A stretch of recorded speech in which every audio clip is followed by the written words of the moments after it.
கீழே கொடுக்கப்பட்டுள்ள படத்தின் பரப்பளவு காண்கன்னு சொல்லியிருக்காங்களா. இப்போ இங்க ஒரு படம் கொடுத்துருக்காங்க. பரப்பு தானே கேட்டிருக்காங்க. ஃபர்ஸ்ட் சதுரத்தின் பரப்பு கண்டுபிடிக்கணும். அப்புறம் 4 செங்கோண முக்கோணத்தின் பரப்பு கண்டுபிடிச்சு மொத்தத்தையும் ஆட் பண்ணா நமக்கு இந்த சம்கான ஆன்சர் கிடைக்குமா. இப்போ சதுரத்தின் பரப்பளவுக்கான ஃபார்முலா என்ன? சதுரத்தின் பரப்பு ஈக்குவல் டு ஏ ஸ்கொயர். ஏ ஸ்கொயர்னா இங்க என்ன கொடுத்துருக்காங்க, பக்கம் வந்து 12 சென்டிமீட்டர் கொடுத்துருக்காங்களா. அப்போ 12 × 12 ஈக்குவல் டு 144 சென்டிமீட்டர் ஸ்கொயர். இது வந்து சதுரத்தின் பரப்பு. நெக்ஸ்ட் வந்து செங்கோண முக்கோணம். செங்கோண முக்கோணத்தின் பரப்பு செங்கோண முக்கோணத்தின் பரப்பு ஈக்குவல் டு ½ × BH. இங்க ½ × B யோட வேல்யூ என்ன? 12 × 5.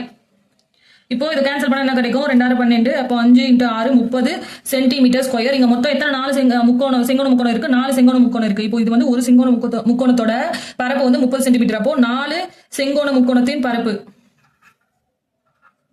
Equal to 4 × 30. இப்போ அதை ஆட் பண்ண மல்டிப்ளை பண்ணா என்ன வரும்? 120 சென்டிமீட்டர் ஸ்கொயர். இப்போ பரப்புன்னு மொத்த பரப்பு தானே கண்டுபிடிக்கணும். இப்போ இதெல்லாம் ஆட் பண்ணணும். சதுரத்தின் பரப்பையும் 4 செங்கோண முக்கோணத்தோட பரப்பையும் ஆட் பண்ணா நமக்கு என்ன வரும்? 144 plus 120 ஆட் பண்ணா நமக்கு என்ன கிடைக்கும்? 264 சென்டிமீட்டர் ஸ்கொயர். இதுக்கான ஆன்சர் வந்து ஆப்ஷன் டி.